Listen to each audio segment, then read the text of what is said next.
Buenas, bienvenidos a un especial Foro Hermes Elecciones. Hoy recibimos al portavoz de Marea de Vigo, pero que va a encabezar otra candidatura que será Podemos Marea de Vigo. Correcto. Gracias, antes de nada, por estar con nosotros.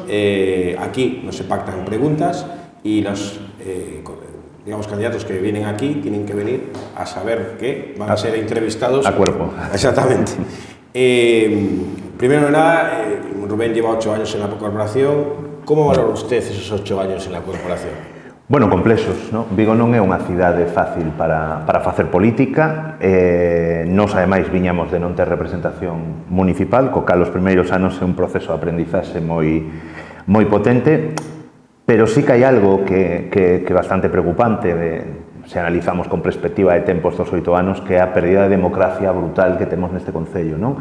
Que chega todo, chega o movimento veciñal, cada vez o movimento veciñal crítico ten unha serie de castigo permanente por parte do Concello, a oposición cada vez se nos permitía menos labor de fiscalización, que é o que se supón que ten que facer a oposición, e a nivel de medios, ti xa sabes como funciona iso, afortunadamente ti pertences a un dos rara avis que son os medios de comunicación plurais nesta cidade, pero nesta cidade aos grupos da oposición se lles silenciou dunha maneira especialmente na prensa escrita, non? E con todo eso, pois, a pesar de que é moi difícil, sí que é certo que a política municipal é a política que ten máis lectura real do que pasa no mundo, tes unha pulsión permanente coa cidade. Creo que a nosa valoración é positiva con todas as eivas e todas as dificultades do que podemos facer nestes anos, non?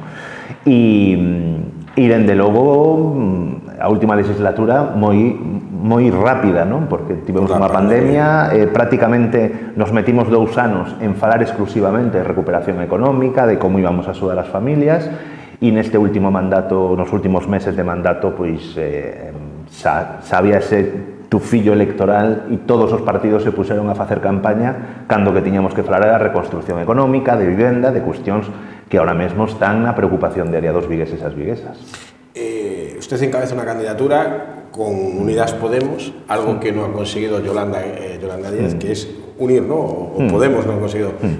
¿Cuál ha sido el éxito para unir esas dos candidaturas? Bueno, eu que vivín, son o responsable de política municipal de Izquierda Unida en todo o Estado, non? A pesar de que sempre pois, se asocia, non, a discusións eternas sobre chegar a acordos, este ano é o ano no que Izquierda Unida e Podemos presentan máis candidaturas conxuntamente, non? Presentamos 1.200 candidaturas conxuntas no conxunto do Estado, e logo Podemos presenta as súas, Izquierda Unida tamén presentamos algunhas en solitario, pero nunca tivemos este nivel de acordo con Podemos para candidaturas a nivel municipal, non? É certo que en algunhas cidades como en Coruña pois foi máis difícil, hai serias discrepancias en Valencia, en Asturias, pero bueno, en Vigo creo que a Marea de Vigo foi capaz, ata agora, de entender que o municipal era unha cuestión absolutamente de ámbito cercado, é dicir, podemos discrepar sobre política internacional, podemos discrepar sobre cuestións que van ao Congreso dos Deputados, e de feito entre Podemos e Izquierda Unida non sempre hai concordancia, pero no ámbito local creo que foi fácil porque a Marea de Vigo sempre saiou deses grandes debates, non? Sempre dixemos que a Marea de Vigo era un encontro de xente de diferentes partidos e pensamento para centrarnos no local, e manter estes 8 anos tamén significa pois que chegar a un acordo con Podemos, non? Que a pesar de que formalmente estaba na Marea de Vigo, eu podo entender que a militancia de Podemos pois realmente sempre estivo en experimentos de unidade popular, que si en Marea, que si Galicia en Común, que si as mareas municipais, e realmente un militante de Podemos, unha persoa que quera votar a Podemos, en Vigo só pudo votalas nas europeas do 13, o sea, do 13 non puderon votar a papeleta, non? Entón, nos entendimos que pois a presencia de Podemos na papeleta identificaba tamén a esa xente, así que notamos un realce importante do feedback que nos dá a cidadanía, non? E foi fácil chegar ao acordo, foi fácil, ademais, ser generosas por todas as partes. Eu creo que aí tamén reside un pouco pois ser bastante humilde na política, dá tamén unha magnitude de saber leer o que necesitan ou que precisan outras partes, e creo que aquí foi relativamente fácil. Sí que nos gustaría, eu sempre o defendín, non? Que o proceso de Yolanda de sumar pois tivera madurado un pouco antes para que houbera unha especie, nos sempre decíamos, a segunda volta, non? Que municipais e autonómicas foran a primeira volta e que as xerais, que van a ser contra final de ano, foran unha segunda volta. Por desgracia non foi así, os tempos son os que son, Sumar entendeu que as municipais e autonómicas pois colaboraba, ou Yolanda que vai a vir a Santiago, pode que veña a Vigo, é dicir, todo ese tipo de cousas que son máis formais se poden facer, pero hubiera sido algo interesante testar, sumar, non? Nas municipais, en vez de estar discutindo permanentemente sobre xerais. Teñamos que falar de concellos. Creo que lle pasa a todos os partidos. Creo que todo o mundo está falando de si las municipales van a ser un toque de atención a Sánchez ou se as municipais vai a ser a proclamación de Vox como alternativa municipal, sobre todo no ámbito rural. Se as municipais van a ser o rearme do Partido Popular. En vez de falar de como vamos a xestionar a auga, como vamos a xestionar o transporte público, que pasa cos recursos municipais, que pasa cos remanentes, non estamos falando das cidades nin dos povos deste país e estamos falando de eleccións xerais permanentemente. E o discurso municipal creo que nunca, sempre foi importante, pero nunca foi tan determinante o que fagamos nos concellos para o futuro da xente. E creo que nese debate estamos un pouco verdes todos os partidos, en xeral. Usted, como acaba de decir, es coordinador de Izquierda Unida. ¿Abandonaría Izquierda Unida para irse a sumar? Non, é que sumar non é como no seu día foi a Marea de Vigo tamén, é dicir, ninguén lle está dicindo a ninguén de Podemos ou de Izquierda Unida que abandone a súa militancia ou que se disolva o seu partido, non? A xente que está pedindo e non lo pide é unidade da esquerda política nun escenario de fragmentación terrible, non? Que hubo en moitos procesos electorais anteriores. Sumar o que pretende que efectivamente as organizacións políticas estemos nese proceso, pero que non estemos, eu podo falar disto que sei bastante de perder pelo, estas canas que teño na barba son de negociar en mesas, é dicir, esas negociacións ata a última hora, ata o último minuto, a ver que as listas, os acordos económicos, é dicir, eso na política da esquerda fai moito dano. E creo que hai que mudar eso, dos partidos dándose codazos, e creo que hai que buscar fórmulas máis intelixentes. Sumar está poñendo enriba da mesa algunhas que creo que superan esa dinámica partidista, non? E creo que eso hai que facelo. E no momento en que Sumar supere esa demarcación de partidos, vai a despegar electoralmente. Eu tiño claro que Sumar vai a despegar electoralmente, entre outras cousas porque Yolanda Díaz, que a que coñezo fai moitos anos, ten unha capacidade política que non ten ningún político deste país. As capacidades políticas se demostran traballando, pero tamén se demostran con feitos concretos, e os números. Vigo nunca tivo tanta xente afiliada á Seguridade Social, Vigo nunca, temos os niveis de emprego do 2008, Vigo nunca tuvo tanta xente en indefinido, por poñer un caso, non? Queda moitísimo por facer en canto a precariedade, discusión, quero dicir que os números lle van respondendo, e creo que Sumar se acerca máis o que os procesos noutros países, non? Donde hai un candidato, sobre todo a izquierda latinoamericana, o tema de Chile, o tema de Brasil, hai un líder digamos, da esquerda política ao que se suman todos os partidos, non? Boric goberna en Chile co apoio de moitos partidos de esquerda, pero a candidatura de Boric, non? Un pouco con iso, con esa, digamos, esa libertad. Yo hay una cosa que sí me llama la atención, que dicen que sería la izquierda a la izquierda, o sea, la extrema izquierda, porque además ustedes son comunistas. Sí, o sea, pero no lo ocultan tampoco. No, son militantes, quiero decir, son militantes. Porque igual que se pone a Vox de extrema derecha, yo le decía, bueno, si todos ponemos etiquetas. Pero que non é a cuestión. Además, bueno, Yolanda defendía en su momento en las calles de Santiago, en una manifestación, por ejemplo, el régimen cubano. Sí, bueno, é decir, entonces, que sería el modelo que eu creo que nunca nin Yolanda nin moita xente ocultamos pois a nosa militancia en partidos de esquerda absolutamente democráticos e ademais que tiveron un papel esencial na consolidación democrática deste país, non? Eu sí que creo que a cidadanía nos vértices. Pero cree que hoy, por ejemplo, sería más esa marca sumaría más que Podemos Marea? Sí, sin duda, sí, porque ademais non é que o diga eu, unha sensación que podo ter, non? Sumar está chegando a unha parte sensible do electorado que tradicionalmente votou o Partido Socialista, é dicir, Sumar morde, ademais o diocís, non? Morde nas bases electorais da xente, pois a xente que se sente traicionada con algunhas cuestións políticas que ten feito o Partido Socialista. Eu son unha persoa con problema de vivenda, o problema de acceso a unha vivenda, e que a solución que plantea o Partido Socialista é financiarte a hipoteca, que a solución que dá o Santander, pois me sentiría un pouco traicionado cando que se decía que íbamos a controlar o precio dos alugueiros, que íbamos a facer vivenda pública. Bueno, hai un electorado crítico. Si nos vamos a Vigo con este tema, por ejemplo, el precio, nosotros aquí en Vigo tenemos el plan general, tenemos un problema con el plan general desde hace años. Pero creo que o plan xeral, facer vivenda pública, xa se podía facer incluso co plan xeral anulado con facendo modificacións puntuais do 93. É dicir, que non se fixera vivenda pública en Vigo non é un problema de planificación urbanística, é un problema de decisión. Porque hai concellos que non teñen plan xeral actual, hai concellos que teñen o planeamento dos anos 80 e fan vivenda, simplemente unha decisión política. Pero sí que creo que Sumar pode xogar ese papel. Pero como todo proceso que non está concluído, que un proceso hai que saberlo rematar ben. Exemplos de esquerda que se comía o mundo e ao día seguinte era incapaz de formalizar a candidatura ou era incapaz de chegar a acordo. Creo que Sumar vai unha senda interesante, ademais creo que xa se rebaixou moita tensión sobre ese debate, e isto tamén é un aviso a todos os partidos. Na esquerda a unión ten que ser recoñecendo partes, non? Porque eu milito en Izquierda Unida e a non se nos decía por parte de Podemos naquela altura, no, para chegar a un acordo con Podemos, vos vides nas listas de Podemos. Eso negociei, non? Eu vin, non?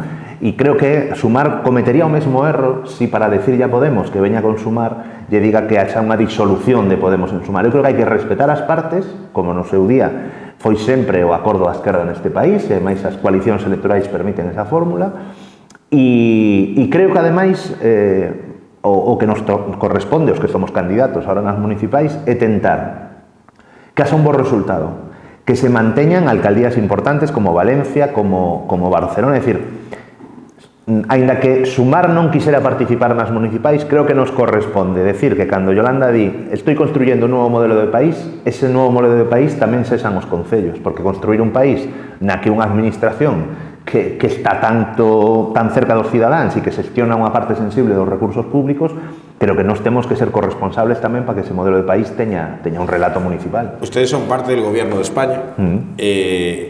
Abel Caballero es parte del gobierno de España. Correcto.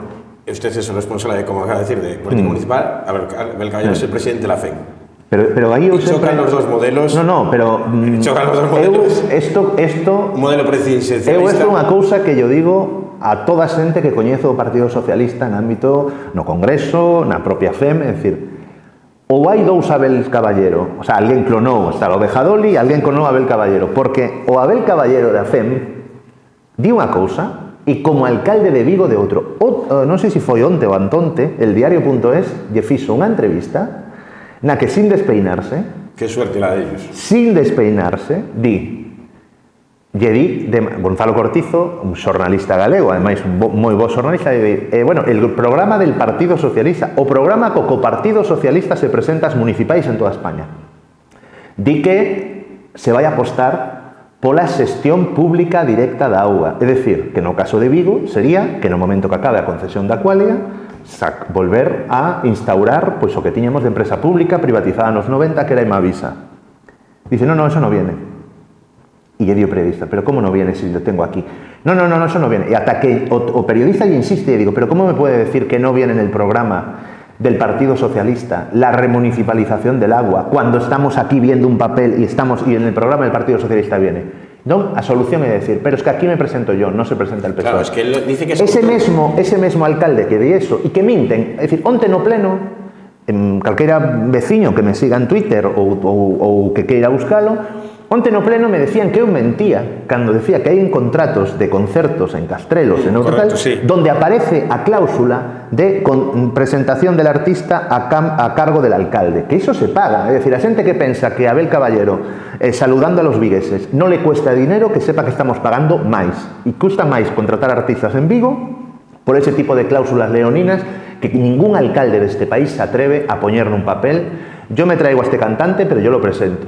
Porque bueno, campaña permanente. Bueno, pero entón, ese mesmo alcalde que di iso, tamén en Madrid di que las zonas de baixas emisións son unha maravilla, que calqueira declaración, a xente que vai a página web da FEM, calqueira cousa que fai como presidente da FEM, ou dicindo cousas relacionadas co goberno, aquí as incumple.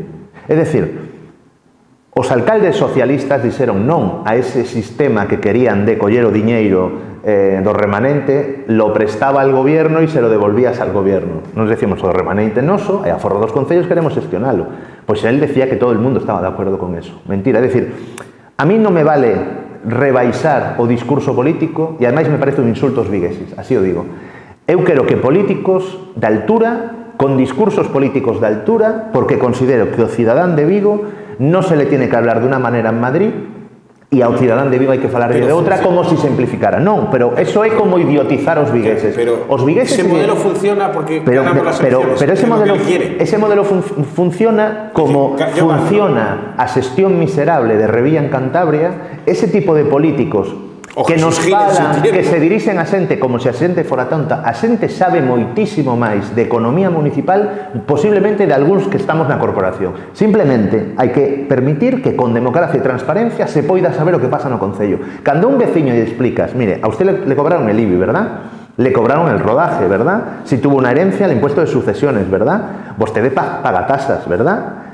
Y esto genera 300 o 400 millones de orzamento. Si el señor alcalde no lo ejecuta este año, y eso queda en el ahorro, y no lo gasta al año siguiente, no se lo puede anunciar como que tengo ahí una gestión maravillosa, porque es el dinero que le han cobrado del IBI, del rodaje, de las tasas, pero que por lo que cesa, non lle interesou ou non puido executalo.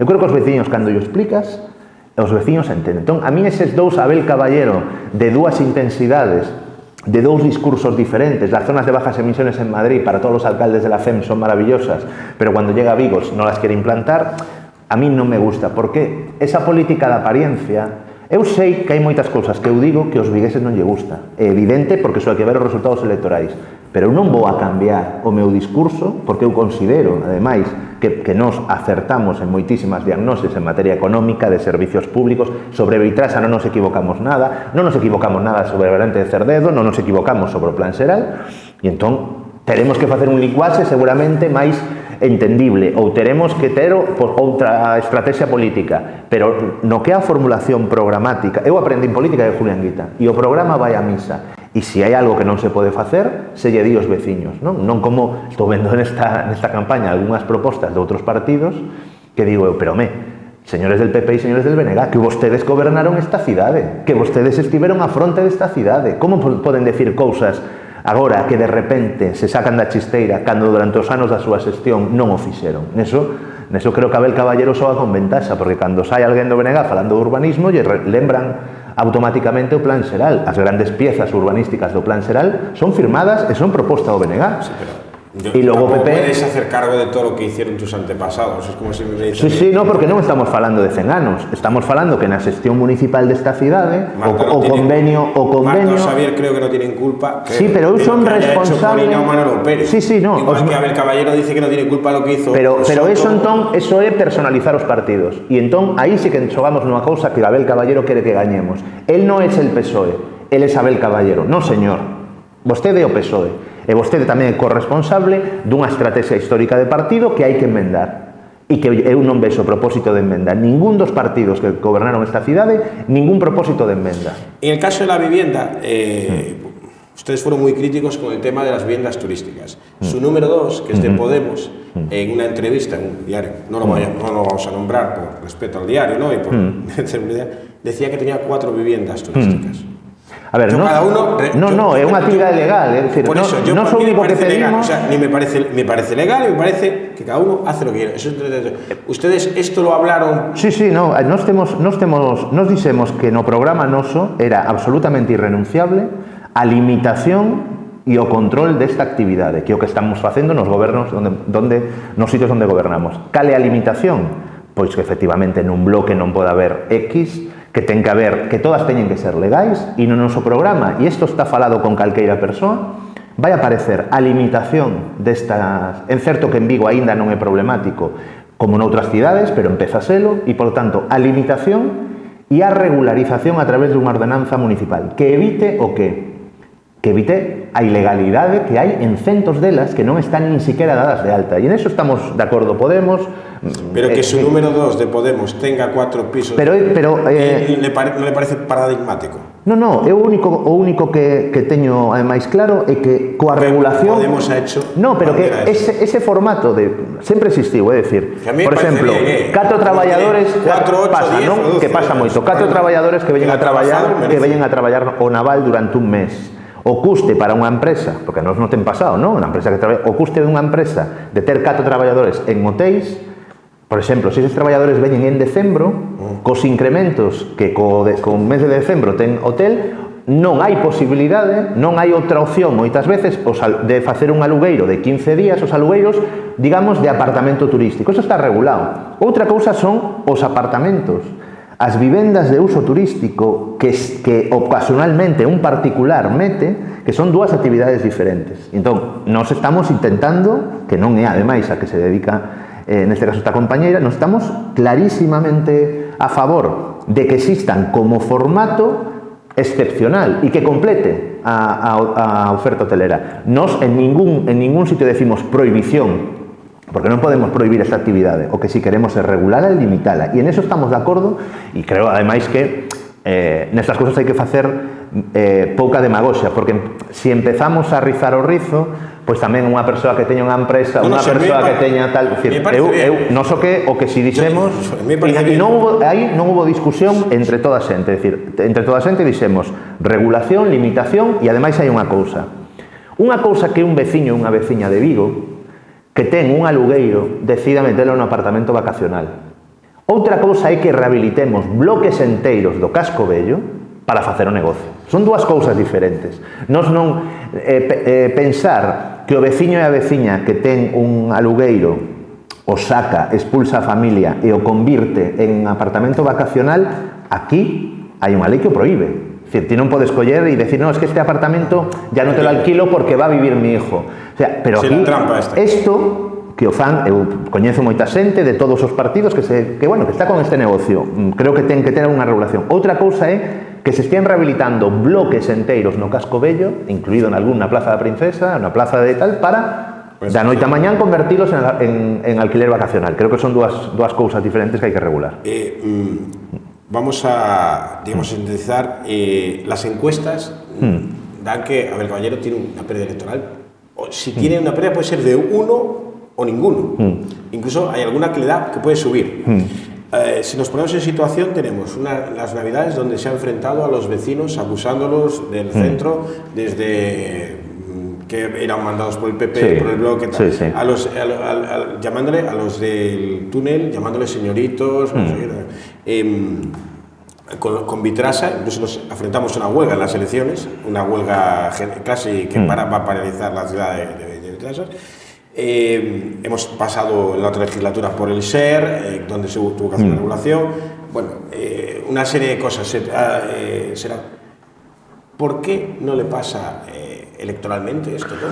Bueno, perdón, me olvidaba del Vial también me olvidaba. Eu faría outras preguntas, non? ¿Por qué este fin de semana en algún medio escrito, o digo así abertamente, o Faro de Vigo, aparece ata 8 veces unha fotografía do alcalde? Por que hai especiais permanentemente de Vitrasa, de Aqualia, a páxina enteira, 6.000 euros cada páxina, nos medios de comunicación? Por que modificamos, poñemos 1.900.000 euros supostamente para promocionar o concerto de Guns N' Roses e cando eu como concelleiro pido o expediente, miro o expediente, o 1.800.000 euros, o concerto xa está promocionado porque xa están as entradas vendidas? Empezo a ver Faro de Vigo, Tele Vigo, Radio Vigo, Voz de Galicia, Atlántico. Vamos a darle dinero para hablar dun concierto. Nosotros no estamos, Bueno, pues por algo será que ti sabes perfectamente por qué. Entón, por que construímos unha cousa que se chama réxime? Como se sustitúe a democracia? A sustitución democrática desta cidade é como se chama premio castigo. É dicir, de repente hai asociacións como a miña, eu son de Beade, que os veciños decimos, oye, mira, que en el plan general nos pasa un vial de 4 carriles por encima. Uy, es que eso es buenísimo para la ciudad. Asociación de veciños de Dios, veciños de Beade, que nos atravese a parroquia un carril por un vial de 4 carriles, es bueno para la ciudad y os veciños non nos deixan ni siquiera reunirnos na asociación de veciños. Que pasa aí? Pasa que hai un plan de emprego, pasa que hai unha política de clientelar terriblemente instaurada nesta cidade. En cambio, a Asociación de Veciños de Teis, que está todos os días demandando cousas para a parroquia, castigo permanente. E esta dinámica de premio e castigo, regada con millóns de euros, regada con familiares enchufados en empresas municipales, pero quero rematar. Os votos, obviamente, son libres e democráticos, pero o condicionamento do voto é o que ten que analizar un veciño e unha veciña. Aquí se nos di, e que nunca esta cidade estivo mellor. En que estivo mellor? Si é unha cuestión ornamental, nunca hubo máis zona verde que non superficie arbolada, son cosas diferentes. Es todo como se fora unha escena do oeste, desa que só está a pantalla, pero nunca tivemos tantos pobres. 21% de pobreza e exclusión social. Nunca tivemos tanto problema cada vez máis de seguridade cidadana na rúa, que ten que ver con moitas dinámicas tamén de destrucción social. Nunca tivemos tan difícil o acceso á vivenda. Nunca tivemos unha falla de infraestructuras como transporte. Nunca tivemos máis diñeiro dos vigueses e os viguesas pagados a empresas privadas para xestionar cousas que antes as facíamos o propio Concello. Entón, cantas fotos viu no Faro de Vigo no último ano, miñas de Xavi, o caso do PP tamén, porque entra nese xogo e moitas veces teñen peso nos medios de comunicación porque deciden sacar a chequeira, cousa que sei que o Benega e nós nos negamos sistemáticamente. Como nós non queremos que o relato de quen está no medio de comunicación sexa base de quen pon diñeiro en riba da mesa, a unha persoa como a min que leva 8 anos de concelleiro, con 3 concelleiros na anterior legislatura e con 2 concelleiros mixta, conto cos dedos das mans as veces que sai unha foto miña nun medio de comunicación. E logo dis que non se os ve en la prensa. Pero que esperas que se nos ve na prensa? Sabes como se nos ve na prensa? Si collemos 10.000 euros e os poñemos todos os meses nos medios de comunicación. Entón, si que si quero eu, saio na portada do Faro de Vigo. Porque hai determinados medios que o nivel de presencia se compra con diñeiro. E o problema é que estamos collendo pois da contorna de 4 ou 5 millóns de euros en 2 ou 3 anos para darlle a medios de comunicación que logo permiten que Abel Caballero este ata 11 veces, teño contado eu, nalgún medio de comunicación escrito. E iso en democracia é unha vergoña. Non só escrito, audiovisual. Por desgracia non hai unha lei que proíba eso. Por desgracia neste país, cando se empezou esa lei, o PSOE non quiso, Unidas Podemos lle propusemos a lei. Empezamos a traballala coa deputada asturiana de Unidas Podemos e se empezou a traballar esa lei e o PSOE dixo que non, porque entra nese xogo, se entra nese xogo e moitos partidos que agora protestan entran nese xogo cando están tamén nas administracións autonómicas ou entran nese xogo nas diputacións provinciais e creo que hai que acabalo dunha vez, porque senón a democracia está prostituída permanentemente e ademais é imposible. A mí me di a xente, remato, ostra, que tiñas razón co da variante de Cerdedo, e que son 15 minutos, son 2000, tal, os propios da UGT, que son os promotores destos, din que esa variante non hai que facer outra. Cando eu dixen isto, no ano 16, 17, 18, e o alcalde dixo que éramos enemigos de la ciudad, que non sei que, eu recibía insultos pola rúa. Eu iba coa miña filla e tiña que aguantar ao típico descerebrado que vea un concelleiro e te insulta na rúa. E se me quere insultar, señor, insúlteme, pero que voy con unha niña menor que tiene 5 años. Entón, esa xente que azuzou o alcalde contra nós non ven agora a pedirnos perdón dicindo que tiñamos razón na cuestión do Pesón, non ven agora a pedirnos perdón dicíndome que tiñamos razón na cuestión das infraestructuras, sino que siguen azuzando co seguinte, que como se fora yihad islámica, o alcalde ahora un día nos ten que insultar por unha cousa, entón o día seguinte te insultan pola rúa determinados personajes ou nas redes sociais, que xa sabemos que a terapia ocupacional de moita xente e insultar nas redes, non? Pois contra iso nós somos absolutamente claros, vamos a seguir dicindo o mesmo, aínda que o alcalde diga que vamos contra a cidade, porque é o que decimos nós, é precisamente o que evita que a cidade se degrada e como se está degradando. Nosotros intentamos fiscalizar al señor Caballero, lo que un poco nos deja, pero el otro día le preguntamos, por ejemplo, el caso Orue, que es un caso muy llamativo, porque le pueden indultar en el Consejo de Ministros tendría que ser indultado, además, en ese aspecto, donde ustedes tienen parte. Claro, él no te responde, te dice otra cosa. Esa es la falta de educación que tiene a la democracia este señor. Entonces, claro, ustedes si lo indultaran al señor Orue, ustedes tienen ministros, ¿qué harían? Por lo menos os ministros que me tocou a mí estaban prealerta e eu falei directamente neste caso con Alberto Garzón, que é ministro. Todo o mundo sabíamos que podía pasar iso. Entendíamos que non entraba, eu o dixen públicamente, non? Dixen que non entraba nos supostos de indulto. Non entraba, a pesar de que o PP fixo unha campaña que prácticamente xa decían que estaba indultado. Nos dixemos que era imposible, co Consello de Ministros. Outra cousa é a demagoxia que facemos os políticos. É dicir, o señor Orue ten dereito, como calqueira cidadán, a pedir o indulto. Se producen 90 indultos, solicitudes de indultos. É dicir, pode pedir e cada un no indulto solicita o que queira. A mí non me preocupa que o señor Orue pida o indulto. e que incluso que argumente que boa persoa, que un pai amantísimo, que ayuda a cruzar a la gente mayor, o que dá de comer... Miembro del PSOE. No, incluso que digas eso, é dicir, que a min o que digas que no indulto me dá exactamente igual. O que é vergonzoso é que este señor, como militante do Partido Socialista, e que a estructura de poder do Concello de Vigo, cando na propia pieza judicial se menciona a un membro do goberno, neste caso a presidenta da Diputación, nin a primeira explicación política, a pesar de que os grupos municipais solicitamos, reunimos firmas para pedir determinadas cousas, decir, que eu quixera saber cal sería a actitude do Partido Socialista se o caso fora un caso do PP, ou fora un caso de Marea de Vigo, ou fora un caso de Podemos, decir, aquí si non hai, se aquí ante isto e nunha pieza, nunha sentencia di que deixa entrever que pode haber unha trama, aínda que non descargue responsabilidades ou deixa entrever que non haya ningún tipo de responsabilidade política e explicación política do que pasa. Non sabemos o que pasa. Por iso este concelleiro foi ao xulgado a decir que as cefaturas de servicio do Concello, incluída de emprego, incluída de participación cidadá, que en algún momento este funcionario simultaneou, a pedir que este sistema acabara. E eu gañei unha sentencia, eu merei de concelleiro, pero serei o único concelleiro da historia da democracia de Vigo que ten unha sentencia na que o propio xuiz di que levan máis de 30 anos, por eso digo que PP, BNG tamén entraron nesa dinámica, as cefaturas de servicio se poñen a dedo, entón eu chego de concelleiro e el jefe de servicio lo pongo a dedo, y entonces el jefe de servicio hace lo que yo le diga, y si tengo algún problema, a mí el informe me lo hizo el jefe de servicio, y descargo as responsabilidades sobre o jefe de servicio. Nos dixemos que queríamos romper iso, fomos ao xulgado, gañé a sentencia, e dixemos que as cefaturas tiñan que ser por igualdade, mérito, capacidade, como di a Lei de Función Pública de Galicia, e cando acabe iso, non haberá orúes que poidan enchufar a xente, pero tampouco haberá orúes do BNG, nin tampouco haberá orúes de Marea, nin tampouco haberá orúes do PP. E iso que se trata en democracia. Aplicar cousas que sabes que cando ti gobernes te limitan a posibilidade de que haxa este tipo de funcionamento.